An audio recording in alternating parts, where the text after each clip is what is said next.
Hi friends, welcome back to the Blush Chapter. If you're new here, my name is Diana. I'm 43 and I own a romance bookstore. Today I thought that I would sit here and talk to you guys about how the Blush Chapter got started. Some people know that I do pop-up events. I also do events like Books and Brews, Matcha and Books. I do events around the valley. I have a book club, but I don't think anybody really knows how the Blush Chapter got started. So let's get cozy and let's talk about it. When did I fall in love with reading? I fell in love with reading at a very young age, probably like junior high when I started reading Lurleen McDaniel's Sweet Valley High, Goosebumps, and all of those books. I really enjoy them, and I've always been a sucker for like just romance, and just this books are always like an escape for me, and I think that's when I honestly fell in love with them. I love the whole romance of it, but if I'm gonna be very honest, I think when 50 Shades came around was when I was like, ooh, this is the books that I've been waiting for. This is what I love to read. Everything else was very emotional, and I didn't really know a lot of smuttiness until I got to like those books, and I was like, okay, after that I just couldn't stop. So it's been an ongoing thing for me, and I just love romance. Romance books became my favorite because, again, I feel like it's an escape. I think I'm a mom, I'm a wife, I am a full-time employee. I feel like there's nothing like sitting in your little nook and reading a good romance book that takes you to a whole different world, and it's other people's lives. It's like a telenovela, which I used to love those when I was a kid, and I just love and I love reading about love, and I love toxic men on paper. So dark romance has always been my go-to, but I also love a good book that makes you cry or makes you laugh. So I've always been a sucker for those. What was a moment I thought, what if I opened a bookstore, was when I was scrolling through TikTok and I found myself in Book Talk. And then I started seeing a lot of people that were opening up mobile bookstores. None here where I live, but it was all around. And this was in 2024, 2025 is when I started seeing this. And I thought, oh my God, like I don't really know people that love the smuttiness of the books like I do. And I just started looking into it more, and it was a passion of mine. I thought, you know what, like I want to meet people. How can I do that? By opening up a bookstore, because pop-up events were not new for me. I used to make tumblers, and I already knew what it took to make to go into markets, farmers markets. So I just kind of switched around and said, I'm gonna open up a bookstore, and I did. And I started at a farmer's market, and honestly, it's been one of the best things I have done, because fast forward to a year, it's been one of the best experiences I've ever encountered. I've met so many people, so many bookish girlies. We created book clubs together. We created a whole community, and every event has just been more successful than the last. So it's been a very, very fun experience. What fears do I have by opening up a bookstore? I think my biggest fear, if I go back to the first pop-up that I had, was what if no one shows up? I was very scared. I was very scared that people weren't going to like it. I was very scared that people weren't going to show up to my events, that people they were just not going to like it. It just wasn't going to be accepted, that I was just going to stand there at a 10 by 10 and it just wasn't going to be it. It wasn't going to hit.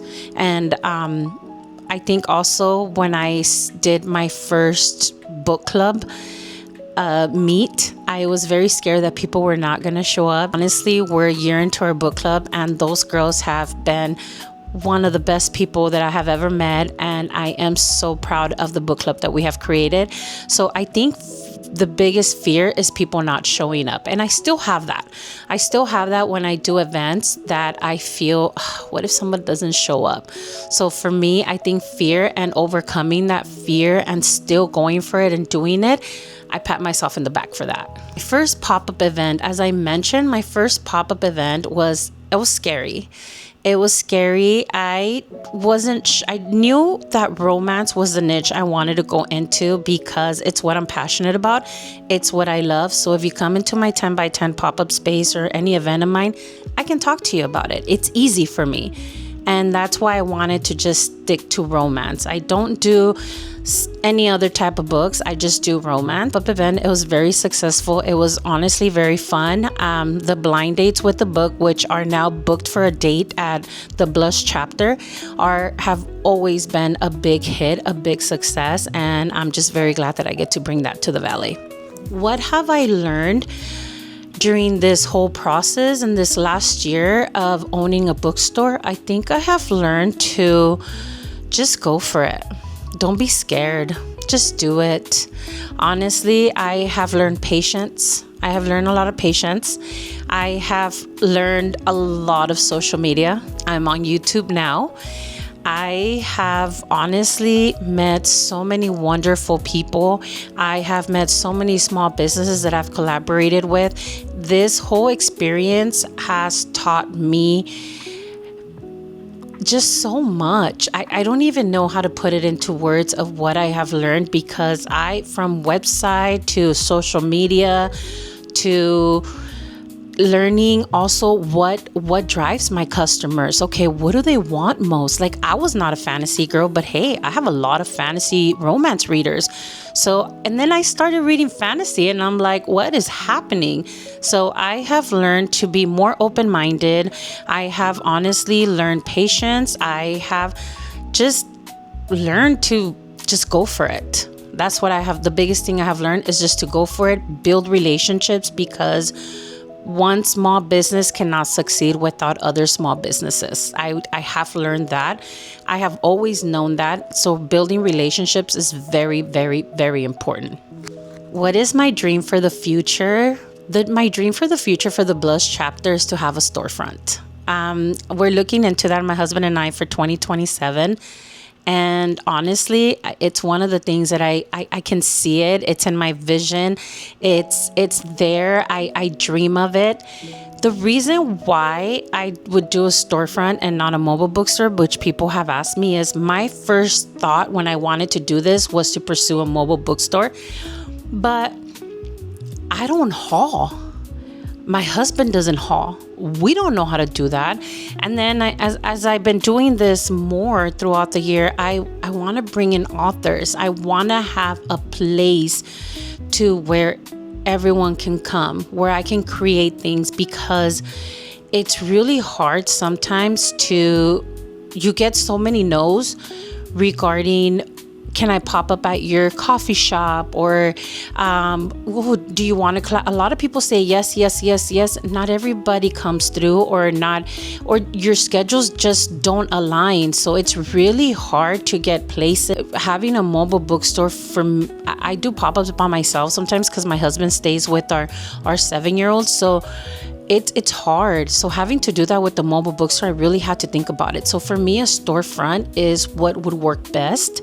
And especially because I want to bring authors, I want to have that space to where I can do book clubs, I can do events, I can host many things. And that's what it's envisioned for me. However, I love me a mobile bookstore. I think the people that do it are so amazing, and I just give them a lot of props.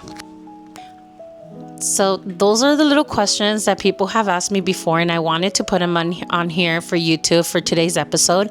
And I just want to say thank you. Thank you for, if you listen to the whole thing here, if you are someone that has a dream and you want to open up a romance bookstore, a romance mobile store, if it's not even that, but you just have a dream and you want to, and you love books, please subscribe to my little community here and let's build this together. I am very proud of what I have built outside of YouTube, and I'm very excited to what we're going to build in YouTube. I'm still learning how to do all of this, so please bear with me as I keep recording. This is like the third video I recorded today, but I really wanted to bring that out there and let you guys get to know me a little bit better. If you have any questions, if you want me to go more into depth of how did I start with publishing houses? How did I do my licenses? What it takes to do a pop-up event? If you have any questions, please drop them in the comments. Let's talk about it. I can always do another video answering your questions, or I can message you on the comments as well. But I want to thank you guys for being here. If you watched the whole video, please subscribe, and we'll see you on the next one.